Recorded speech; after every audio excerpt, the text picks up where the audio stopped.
Lok Sabha speaker ఎన్నికకు అంతా సిద్ధమైంది. లోక్సభ స్పీకర్ ఏకగ్రీవానికి సహకరిస్తే డిప్యూటీ స్పీకర్ పదవి ఇవ్వాలన్న విపక్షాల డిమాండ్ను ఎన్డీఏ ఒప్పుకోలేదు. దీంతో రేపు స్పీకర్ ఎన్నిక జరగనుంది. సుమారు 5 దశాబ్దాల తర్వాత స్పీకర్ పదవికి ఓటింగ్ నిర్వహించనున్నారు. ఎన్డీఏ అభ్యర్థిగా ఓం బిర్లా, ఇండియా కూటమి అభ్యర్థిగా సురేష్ నామినేషన్ దాఖలు చేశారు.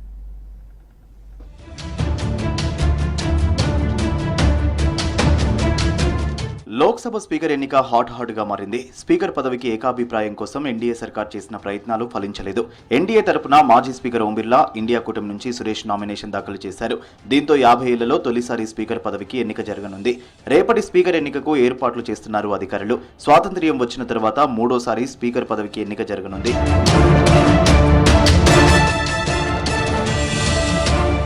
సభాపతి పదవిని ఏకగ్రీవం చేసేందుకు ఎన్డీఏ సర్కార్ ప్రయత్నాలు వర్కౌట్ కాలేదు. లోక్సభ స్పీకర్ పదవిని అధికార పక్షం, డిప్యూటీ స్పీకర్ పదవిని విపక్షాలు చేపట్టడం ఆనవాయితీ.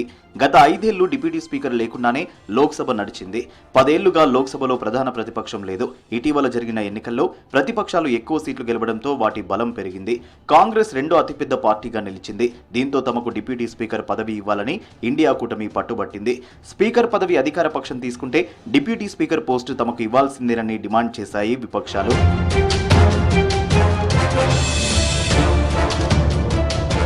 స్పీకర్ ఎన్నిక ఏకాభిప్రాయం కోసం కేంద్ర మంత్రి రాజ్నాథ్ సింగ్, ఏఐసీసీ చీఫ్ మల్లికార్జున ఖర్గేతో పాటు పలువురు ఇండియా కూటమి నేతలతో మాట్లాడారు. స్పీకర్ ఏకగ్రీవమయ్యే సంప్రదాయానికి సహకరించాలని కోరారు. అయితే డిప్యూటీ స్పీకర్ పదవి తమకు ఇస్తేనే సహకరిస్తామని ఇండియా కూటమి నేతలు స్పష్టం చేశారు. గత సంప్రదాయాన్ని కేంద్రం పాటించాలన్నారు. స్పీకర్ పదవికి ఏకాభిప్రాయం కుదరకపోవడంతో గడువు ముగియడానికి ముందే ఎన్డీఏ, ఇండియా కూటమి అభ్యర్థులు నామినేషన్ వేశారు. नियत साफ नहीं है।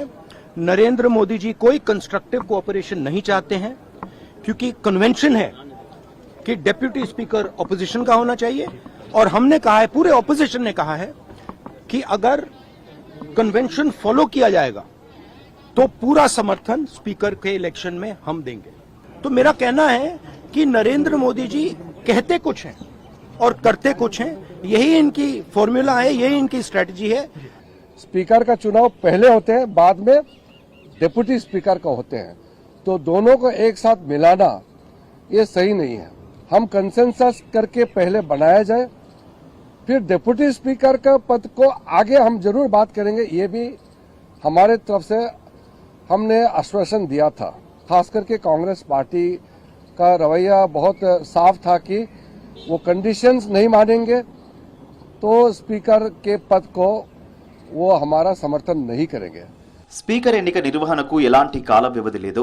కొత్త లోక్సభ కొలువుదీరిన తర్వాత సాధ్యమైనంత త్వరగా స్పీకర్, డిప్యూటీ స్పీకర్లను ఎన్నుకోవాలని రాజ్యాంగంలోని ఆర్టికల్ 93 తెలుపుతోంది. సాధారణ మెజారిటీతోనే స్పీకర్ను ఎన్నుకుంటారు.